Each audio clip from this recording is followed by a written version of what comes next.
जय हिंद दोस्तों, आशा करता हूं कि आप सब लोग बेहतर होंगे। एससीएस एकेडमी के यूट्यूब चैनल पर आप सभी का बहुत बहुत स्वागत है। दोस्तों आज की इस क्लास में हम लोग बात करेंगे मध्य प्रदेश सामान्य अध्ययन पर आधारित महत्वपूर्ण 50 प्रश्नों को। और ये प्रश्न दोस्तों एग्जाम की दृष्टि से बहुत इंपॉर्टेंट है और आने वाली परीक्षाओं में आपको जरूर देखने को मिल सकते हैं, तो इन्हें आप लोग नोट करके रख लीजिएगा और जो भी डिटेल आपको बताई जाए उसको भी नोट करिएगा। क्लियर? तो चलिए शुरू करते हैं आज के इस लेक्चर को, जिसमें आपका पहला प्रश्न दोस्तों, मध्य प्रदेश के किस जिले में पातालकोट स्थित है? दोस्तों पातालकोट जो है वो छिंदवाड़ा में है और पातालकोट का मतलब होता है गहराई का स्थान। यहां पर भारिया जनजाति जो है उसका निवास स्थान है, तो भारिया जनजाति के निवास स्थान के तौर पर पातालकोट फेमस है। भारिया जो है वो मध्य प्रदेश की एक बहुत इंपॉर्टेंट जनजाति है दोस्तों, और इसको आप पिछड़ी जनजाति के तौर पर देखते हो और इसे जंगलियों का जंगली भी कहा जाता है 1981 की जनगणना के आधार पर। क्लियर? तो कहीं ना कहीं एक इंपॉर्टेंट जनजाति है भारिया जनजाति, जो आपको छिंदवाड़ा के पातालकोट के पर्वतीय इलाके में देखने को मिलती है।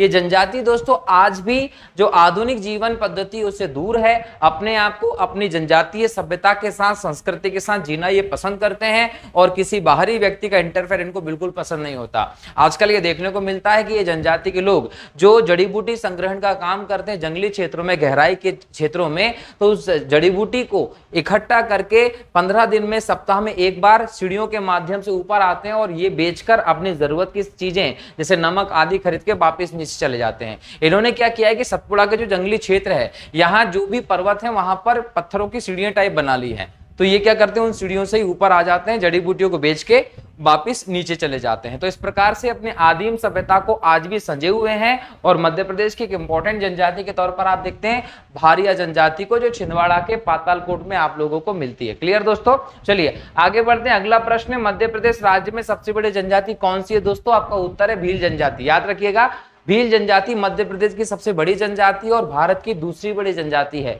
अगर हम बात करें गोंड की दोस्तों, तो गोंड जो वो भारत की सबसे बड़ी जनजाति के तौर पर जानी जाती है। भील जनजाति मुख्य तौर पर पश्चिमी मध्य प्रदेश में जैसे झाबुआ है, अलीराजपुर है, बड़वानी, ऐसे क्षेत्रों में आपको दिखाई पड़ती है। और याद रखिएगा कि इनका जो निवास होता है ना दोस्तों, उसको फालिया कहते हैं और इनकी खेती को चिमाता कहा जाता है। क्लियर? और संस्कृत के भिल शब्द से आपको भील शब्द की उत्पत्ति दिखाई पड़ती है, जिसका मतलब धनुष बाण के संदर्भ में लिया जाता है। तो ये जनजाति जो होती है वो धनुष बाण के दृष्टि से इंपॉर्टेंट मानी जाती है। ध्यान रखिएगा, शिव जी को ये अपना आराध्य मानते हैं। भगोरिया इनका इंपॉर्टेंट त्योहार है, नृत्य है, एक विवाह की पद्धति भी है जो होली के अवसर पर आयोजित किया जाता है। अगला प्रश्न नंबर 3 है दोस्तों, मध्य प्रदेश में हड़प्पा के समकालीन सभ्यता किस नदी के किनारे पर विकसित हुई है? दोस्तों तो याद रखिएगा नर्मदा नदी के किनारे पर विकसित हुई है। मध्य प्रदेश के उज्जैन शहर को प्राचीन काल में किस नाम से जाना जाता था? दोस्तों तो याद रखिएगा अवंतिका के नाम से जाना जाता था उज्जैन को प्राचीन काल में। और दूसरी बात याद रखिएगा कि उज्जैन जो है वो शिप्रा नदी के तट पर है। कौन सी नदी के तट पर है? उज्जैन शिप्रा नदी के तट पर है। महाकाल की नगरी कहलाती है और मध्य प्रदेश की धार्मिक राजधानी के तौर पर भी आप उज्जैन को जानते हैं और हाल ही में चर्चा में रहती है। क्यों? क्योंकि यहाँ पर महाकाल लोक जो है उसका लोकार्पण किया गया है, जो एक प्रकार से पर्यटन स्थल के तौर पर आपको देखने को मिलता है। बराबर? अगली बात करें दोस्तों, तो नेक्स्ट क्वेश्चन है, मध्य प्रदेश राज्य के जिले में सबसे अधिक आरक्षित वन है? ऑप्शन है दोस्तों आपका यहाँ पर उज्जैन दिया हुआ है, लेकिन उज्जैन में नहीं है। उज्जैन के अलावा याद रखिएगा खंडवा में सबसे ज्यादा आरक्षित वन आपको देखने को मिलते हैं। उज्जैन नहीं है, खंडवा में सबसे ज्यादा आरक्षित वन है। उज्जैन जो है वो वनों की दृष्टि से पिछड़ा क्षेत्र आता है, यहाँ पर संरक्षित वन भी सबसे कम होते हैं, लेकिन आरक्षित वन सबसे ज्यादा कहाँ है दोस्तों? खंडवा में मिलते हैं, ध्यान रखना है। अच्छा, आरक्षित वन की जब हम बात करें दोस्तों तो याद रखिएगा कि मध्य प्रदेश के जो वन है उनको प्रशासनिक आधार पर 3 भागों में वर्गीकृत किया गया है। एक बोला गया है संरक्षित वन, एक बोला गया है आरक्षित वन और तीसरा बोला गया है अवर्गीकृत वन। ठीक है, तो अवर्गीकृत वन मध्य प्रदेश में सबसे कम है, जबकि सबसे ज्यादा जो वन आपको देखने को मिलते हैं आरक्षित वन देखने को मिलते हैं, लगभग 65%। मध्य प्रदेश के जो 65% वन है उनको आरक्षित वन के अंतर्गत शामिल किया गया है, जहां पर आपकी ह्यूमन की जो गतिविधियां हैं जैसे जंगल की कटाई हो, पशु चराई हो, इस प्रकार की गतिविधियां बंद होती है। जबकि जो संरक्षित वन होते हैं दोस्तों ये भी संरक्षण के अंतर्गत ही होते हैं, परंतु यहाँ पर आप पशु चराने आदि गतिविधियों के लिए जा सकते हैं, लेकिन आरक्षित वन में ये पूरी तरीके से बैन होता है। तो मध्य प्रदेश में सबसे ज्यादा वन कौन से मिलते हैं? आरक्षित वन मिलते हैं। और आरक्षित वन का सबसे बड़ा अगर क्षेत्र है तो दोस्तों खंडवा वनव्रत आता है, ये भी आप लोगों को ध्यान रखना। बराबर?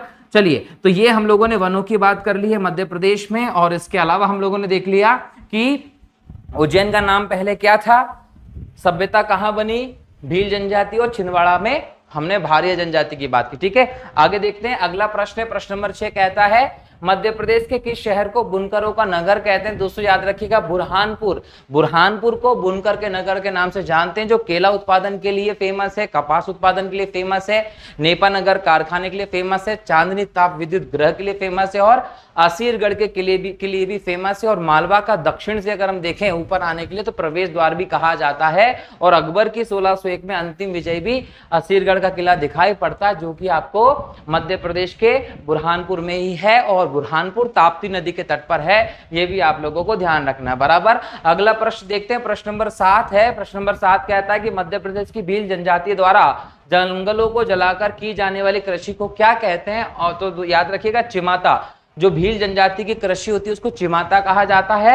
आगे देखिए, अगला प्रश्न है, मध्य प्रदेश राज्य का ग्रेटर गंगा परियोजना किस नदी पर स्थित है। तो याद रखिएगा, केन नदी पर स्थित है। केन नदी मध्य प्रदेश की बहुत इंपॉर्टेंट नदी है दोस्तों, लगभग 490 किलोमीटर के आसपास प्रवाह करती है, और ये यमुना में मिलती है, और इसका यूपी में प्लस एमपी में इसका प्रवाह है। और इसी पर आप देखते हैं कि पन्ना राष्ट्रीय उद्यान जो वहां से गुजरती है, और केन बेतवा लिंक परियोजना भी एक इंपॉर्टेंट परियोजना के तौर पर एक नदी जोड़ो परियोजना आपको दिखाई पड़ती है, ध्यान रखिएगा। तो इसी पर ग्रेटर गंगा परियोजना बनाई गई है, ध्यान रखिएगा। आगे देखते हैं दोस्तों, भांडेर नहर सिंचाई परियोजना मध्य प्रदेश में किस नदी पर स्थित है। तो याद रखिएगा, बेतवा नदी पर भांडेर नहर है, जिससे ग्वालियर को, भिंड को और दतिया को, ये 3 जो जिले हैं, इसको इससे लाभ होता है। और बेतवा नदी की हम बात करें दोस्तों, तो बेतवा नदी निकलती है रायसेन के कुमरा गांव से, विंध्याचल का ये क्षेत्र आता है, और बेतवा नदी जो है लगभग 590 किलोमीटर के आसपास की लंबाई है। राजघाट परियोजना, माता टीला बांध या लक्ष्मीबाई परियोजना जो है वो आपको बेतवा नदी पर दिखती है, जो एमपी और यूपी की संयुक्त परियोजना है, जिसके अंतर्गत ललितपुर झांसी वाला इलाका जो वहां पर बांध बनाया गया है, और ये यमुना की सहायक नदी है। रायसेन जो है वो इसी के तट पर है, ये भी ध्यान रखिएगा, बेतवा नदी। ठीक, तो बेतवा नदी के बारे में भी हम लोगों ने यहाँ बात कर ली। ठीक है, इसके अलावा हमने केन नदी के बारे में बात की, चिमाता के बारे में बात की, और बुरहानपुर के बारे में। अगले प्रश्न को देखते हैं अगली स्लाइड में। प्रश्न नंबर 10 कहता है कि मध्य प्रदेश की राजकीय मछली कौन सी है। तो ऑप्शन है दोस्तों आपका महाशीर। महाशीर को 2011 के आसपास मध्य प्रदेश की राजकीय मछली के तौर पर घोषित किया गया है। ये चूंकि पर्यावरण जो प्रदूषण है उसके लिए, जल प्रदूषण से निजात दिलाने के लिए भी उपयोगी होती है, और इसके संरक्षण के लिए ही मध्य प्रदेश सरकार ने इसको राजकीय मछली के तौर पर घोषित किया है।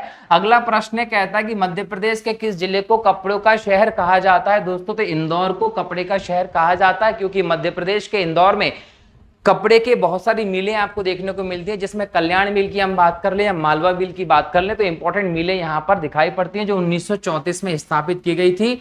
अगला देखें दोस्तों, मध्य प्रदेश के किस जिले में जीवाश्म राष्ट्रीय उद्यान स्थित है। तो याद रखिएगा, मंडला में जीवाश्म राष्ट्रीय उद्यान स्थित है।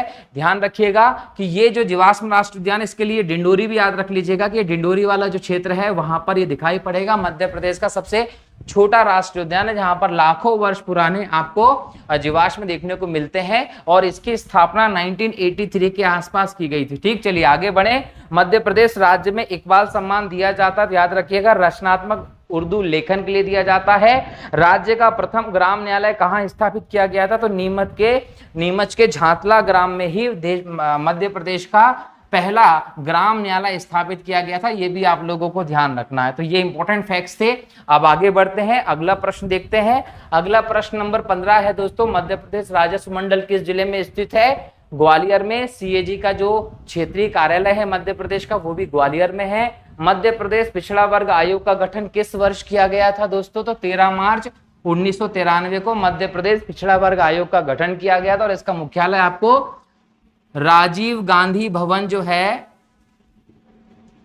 ना, भोपाल में, यहां पर आपको ये मिलता है, इसका मुख्यालय भी। अगला प्रश्न है, भारत का पहला विकलांग पुनर्वास केंद्र मध्य प्रदेश के किस जिले में स्थापित किया गया है। तो जबलपुर में स्थापित किया गया है। मध्य प्रदेश में टूरिया जंगल सत्याग्रह किस वर्ष हुआ था। तो 1930 में हुआ था दोस्तों, जब गांधी जी सविनय अवज्ञा आंदोलन के समय इसको शुरू किया था। किससे?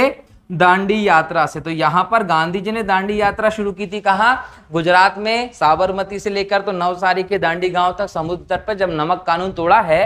तो यहां पर याद रखिएगा दुर्गा शंकर मेहता जी के नेतृत्व में 1930 में सिवनी में टूरिया जंगल सत्याग्रह आपको देखने को मिलता है, जो कि एक इंपॉर्टेंट घटना थी। तो कहीं ना कहीं ये नमक सत्याग्रह पर आधारित व्यवस्था थी जो 1930 में आपको दिखाई पड़ती है सिवनी क्षेत्र में दुर्गा शंकर मेहता जी के नेतृत्व में। अगला प्रश्न है, प्रश्न नंबर 19 कहता है कि राज्य में पुलिस स्मृति दिवस प्रत्येक वर्ष किस दिन मनाया जाता है? दोस्तों तो याद रखिएगा 21 अक्टूबर को मनाया जाता है।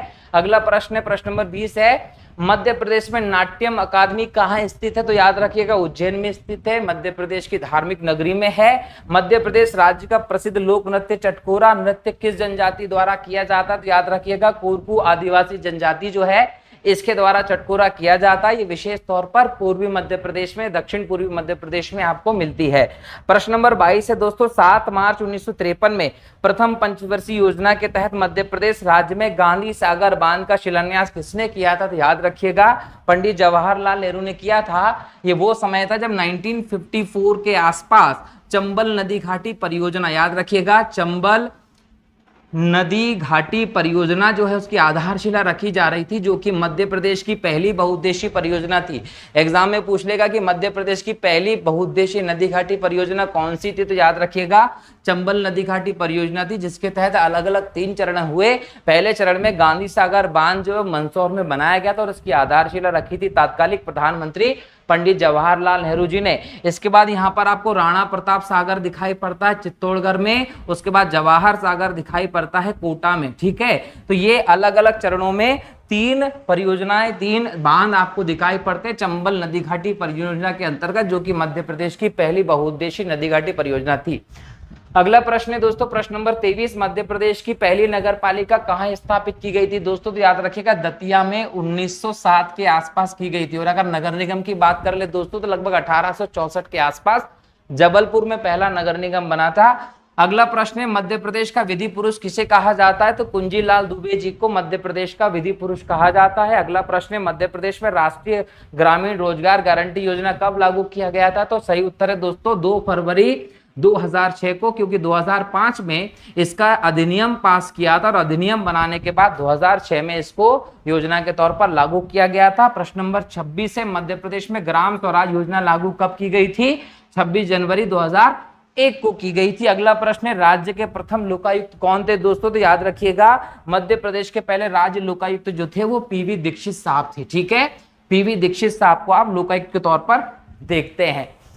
अगला प्रश्न है दोस्तों, मध्य प्रदेश का देवास शहर किस नदी के तट पर स्थित है? दोस्तों तो काली सिंध नदी के तट पर स्थित है, जो करेंसी नोट प्रेस के लिए और चामुंडा देवी मंदिर के लिए बहुत ज्यादा फेमस है। और देवास में आपको जाम गोदरानी दिखेगा, जो कि साइंस सिटी के तौर पर जाना जाता है, जहां पर पवन चक्कियां लगाई गई हैं। अगला प्रश्न है, राज्य में यूरेनियम की एकमात्र खदान कहां स्थित है? दोस्तों तो याद रखिएगा शहडोल में है। यूरेनियम बहुत ज्यादा सक्रिय तत्व के तौर पर जाना जाता है, क्योंकि ये जब अपनी पूर्ण अवस्था में होता है तो अपने आप जलने लगता है और एक न्यूक्लियर खनिज के तौर पर आप इसको जानते हैं। जो परमाणु ऊर्जा कार्यक्रम होता है उसमें आपको यूरेनियम की जरूरत पड़ती है, ध्यान रखिएगा। और कजाकिस्तान इसके उत्पादन में विश्व में अव्वल है। ठीक है, 2011 की जनगणना के अनुसार मध्य प्रदेश का सर्वाधिक लिंगानुपात वाला जिला कौन सा है? दोस्तों तो बालाघाट है, जहां पर आपको 1021 के आसपास लिंगानुपात देखने को मिलता है। और सबसे कम लिंगानुपात आपको देखने को मिलता है कहां पर?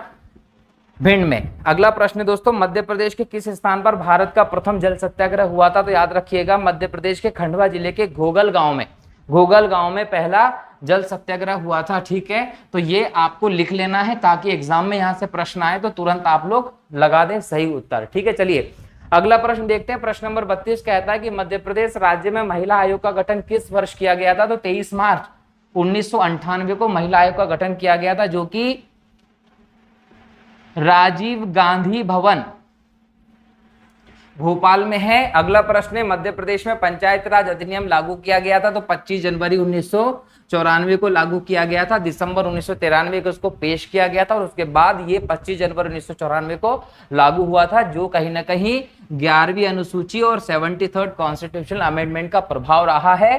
34वां प्रश्न कहता है कि मध्य प्रदेश राज्य में मुख्यतः किस प्रकार के वन पाए जाते हैं? दोस्तों तो याद रखिएगा उष्णकटिबंधीय वन पाए जाते हैं। मध्य प्रदेश के 20 से लगभग 14 जिले से, याद रखिएगा कितने जिले से, 14 जिले से 23.5 डिग्री की अक्षांश, कौन सी अक्षांश दोस्तों, तो उत्तरी अक्षांश गुजरती है, जिसको आप लोग कर्क रेखा के नाम से जानते हैं। और कर्क रेखा चूंकि यहां से गुजरती है तो अपने आप भारत का ये क्षेत्र है वो उष्णकटिबंधीय क्षेत्र में आ जाता है। तो उस उष्णकटिबंधीय क्षेत्र में जो वन मिलते हैं वो भी उष्णकटिबंधीय वन मिलते हैं, याद रखिएगा। लेकिन अगर जलवायु का पूछ ले तो याद रखना है कि मॉनसून के कारण वर्षा होती है, इसलिए हम मध्य प्रदेश की जलवायु को उष्णकटिबंधीय मॉनसून जलवायु के नाम से जानते हैं। अगला प्रश्न नंबर 35 कहता है मध्य प्रदेश राज्य में रावण की पूजा कहाँ की जाती है दोस्तों, तो आप लोगों को लगता होगा कि मंदसौर में, क्योंकि जो रावण का बोल सकते हैं कि जो ससुराल रहा है, मंदोदरी जो उसकी बीवी थी उसका मायका मंदसौर में था, परंतु याद रखना है कि शाजापुर जिले में जो भातखेड़ी है यहाँ पर रावण की पूजा की जाती है। तो शाजापुर आपको याद रखना है, भातखेड़ी याद रखना है, यहां पर रावण की पूजा की जाती है। क्लियर दोस्तों, चलिए तो ये रहा था आपका प्रश्न नंबर 35। अगला प्रश्न देखते हैं, प्रश्न नंबर 36 है मध्य प्रदेश की पहली महिला राज्यपाल कौन थी, तो याद रखिएगा दोस्तों सरोजनी नायडू जी जो थी वो मध्य प्रदेश की पहली महिला राज्यपाल थी। और ये स्वतंत्रता संघर्ष जो रहा देश का उसमें इन्होंने इंपॉर्टेंट योगदान दिया था। और दूसरी बात याद रखिएगा कि 1925 में ये जो भारतीय राष्ट्रीय कांग्रेस संस्था थी उसकी पहली भारतीय महिला अध्यक्ष भी थी। अगर पहली महिला अध्यक्ष पूछ ले तो याद रखिएगा एनी बेसेंट जो थी वो लगभग 1917 के आसपास कांग्रेस की अध्यक्ष बनी थी। तो पहली महिला एनी बेसेंट थी, परंतु पहली भारतीय महिला सरोजनी नायडू थी। क्यों? क्योंकि एनी बेसेंट जो रही थी दोस्तों, इनके बारे में याद रखिएगा कि एनी बेसेंट जो रही ये आयरलैंड की थी।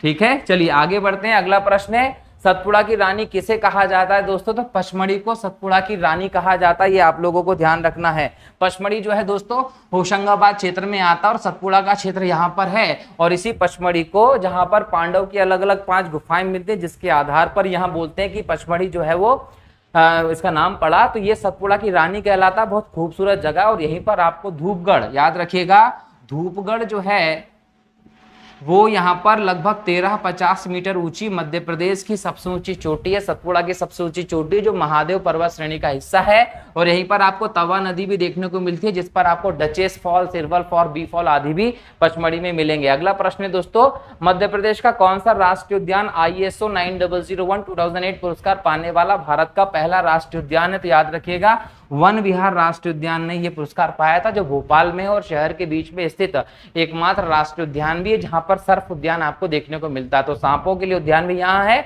और यहीं पर पशुओं को गोद लेने की परंपरा भी शुरू की गई है। अगला प्रश्न है दोस्तों सांझा चूल्हा योजना का संबंध किससे, तो याद रखिएगा बच्चों तथा महिलाओं को पोषण आहार उपलब्ध कराने के लिए चूल्हे पर खाना बनाकर पकाकर भेजने की एक व्यवस्था देखने को मिलती है सांझा चूल्हा योजना के अंतर्गत। अगला प्रश्न है मध्य प्रदेश में कितने विकास खंड है दोस्तों, तो याद रखिएगा डेवलपमेंट ब्लॉक्स विकास खंड जो है मध्य प्रदेश में लगभग 313 है। ठीक है, चलिए अगला प्रश्न देखते हैं दोस्तों। अगला प्रश्न नंबर 41 कहता है कि मध्य प्रदेश का सर्वप्रथम पूर्ण साक्षर जिला कौन सा है, तो इंदौर मध्य प्रदेश का पूर्ण साक्षर जिले के तौर पर जाना जाता है। अगर सर्वाधिक साक्षरता की बात करें मध्य प्रदेश में तो जबलपुर है और लगभग 69% साक्षरता के साथ मध्य प्रदेश स्थापित है, जहां पर पुरुषों की साक्षरता ज्यादा है महिलाओं की तुलना में। अगर हम पुरुषों की साक्षरता के बारे में बात करें तो इंदौर प्रथम है और महिलाओं की साक्षरता के बारे में बात करें तो भोपाल का नाम आता है। ओवरऑल साक्षरता की बात करें तो जबलपुर आता है। और देश की साक्षरता की बात करें तो देश में 72.99% साक्षरता, जिसको आप लगभग 73% के आसपास देखते हैं। सर्वाधिक साक्षर जिले में केरल आता है और सबसे ज्यादा कम में बिहार आता है, ये भी ध्यान रखना है। अगला प्रश्न है मध्य प्रदेश में संगमरमर निम्न में से किस स्थान पर अधिक उत्पादन होता है, तो याद रखिएगा जबलपुर में होता है। प्रश्न नंबर 43 है मध्य प्रदेश में ऐशबाग स्टेडियम कहाँ है, तो भोपाल में है। मध्य प्रदेश का एकमात्र स्टॉक एक्सचेंज इंदौर में है। कब बना था, तो याद रखिएगा 1930 में बना था, है ना। स्टॉक एक्सचेंज जो है वो 1930 में बनता। और ऐसे जो है हमारे देश में बॉम्बे स्टॉक एक्सचेंज और नेशनल स्टॉक एक्सचेंज दिखाई पड़ते हैं, जो कि कहां पर है, जो मुंबई में है। अगला प्रश्न नंबर 45 तो दोस्तों मध्य प्रदेश के मध्य उच्च प्रदेश का उत्तरी भाग कैसा है, तो याद रखेंगे विस्तृत त्रिभुजाकार है। जो ग्वालियर का, भिंड, मुरैना का, श्योपुर का जो भाग है वो कैसा दिखाई पड़ता है, त्रिभुजाकार दिखाई पड़ता है, जो चंबल नदी के अपरदन के कारण पीड़ित दिखाई पड़ता है। ठीक है, अगला प्रश्न है, मध्य प्रदेश का सबसे बड़ा पुल कौन सा है? तो याद रखिएगा कि बावई होशंगाबाद क्षेत्र में नर्मदा तवा नदी, जो उस पर तवा नदी का पुल है, जो लगभग 1322 मीटर के आसपास लंबा है और सबसे बड़ा पुल भी है। निम्नलिखित में से कौन सा शहर मालवा के पठार में नहीं आता? दोस्तों ये ऑप्शन थोड़ा सा गड़बड़ है, याद रखिएगा कि जबलपुर जो है वो मालवा के पठार में नहीं है। ऑप्शन चूंकि ये प्रश्न जो अलग प्रकार से सेट किया गया होगा, जिसको यहाँ पर लगा दिया है टाइपिस्ट ने, तो याद रखिएगा इस प्रश्न में कई सारे शहर, जैसे हम बात करें इंदौर है, देवास है, उज्जैन है, झाबुआ है, अलीराजपुर है, शाजापुर का नीचे का इलाका आगर मालवा है, ये सारे के सारे इलाके किस में आ गए? मालवा के पठार में आ गए, जो कि मध्य प्रदेश का सबसे बड़ा क्षेत्र है और लगभग 28% भाग पर फैला हुआ है और काली मिट्टी के क्षेत्र के लिए विस्तृत होता है। ठीक है, और मालवा का पठार जो है वो अन्न का भंडार कहलाता है मध्य प्रदेश का, क्योंकि यहाँ पर बहुत ज्यादा अन्न उत्पादन होता है, क्योंकि काली मिट्टी उपजाऊ मिट्टी है और ये दक्कन के पठार का कहीं ना कहीं बोल सकते हैं कि हिस्सा है। और कपास उत्पादन की दृष्टि से भी मालवा बहुत आगे है। सिगार चोटी मालवा की सबसे ऊंची चोटी है, लगभग 881 मीटर के आसपास दिखाई पड़ती है। अगला प्रश्न है दोस्तों, मध्य प्रदेश में बाघ के शिकार पर पूर्णतः प्रतिबंध कब लगा दिया गया था? तो याद रखिएगा 1970 में मध्य प्रदेश में बाघ के शिकार पर पूर्ण प्रतिबंध लगा दिया गया था। अगला प्रश्न है दोस्तों, मध्य प्रदेश में पुलिस यातायात प्रशिक्षण संस्थान कहां स्थापित किया गया था? भोपाल में। लास्ट प्रश्न है दोस्तों, मध्य प्रदेश के कितने जिले ऐसे हैं जो किसी अन्य राज्य को नहीं छूते हैं? तो याद रखिएगा 18 जिले। मध्य प्रदेश में टोटल 52 जिले हैं और 52 जिलों में से 18 जिले ऐसे हैं मध्य प्रदेश के जो किसी भी राज्य की सीमा को नहीं छूते। मध्य प्रदेश के 5 पड़ोसी राज्य हैं दोस्तों, जिसमें याद रखिएगा कि मध्य प्रदेश के 52 जिले हैं। मध्य प्रदेश के 52 जिले में से 18 जिले किसी भी राज्य की सीमा को नहीं छूते हैं। ठीक है दोस्तों, तो चलिए इस प्रकार से हमने दोस्तों आज के 50 इंपॉर्टेंट क्वेश्चंस को चर्चा किया है। आशा करता हूं कि आप लोगों को ये क्वेश्चन समझ में आ रहे होंगे। और दोस्तों आप जो भी ऐसे लोग लेक्चर देख रहे हैं लेकिन चैनल को सब्सक्राइब नहीं कर रहे हैं, प्लीज चैनल को सब्सक्राइब कीजिए, ताकि आपको हर बार जैसे लेक्चर अपलोड होता है तो आपको उसका जो नोटिफिकेशन है वो भी आ जाए और आप उसको पहले देख सकें। और हाँ, अपने दोस्तों के साथ वीडियो को शेयर जरूर कीजिए ताकि उन तक भी ये डेटा पहुंच सके। मिलता हूं अगले लेक्चर में फिर नए क्वेश्चंस के साथ, तब तक के लिए बहुत बहुत शुक्रिया। जय हिंद, जय भारत, वंदे मातरम।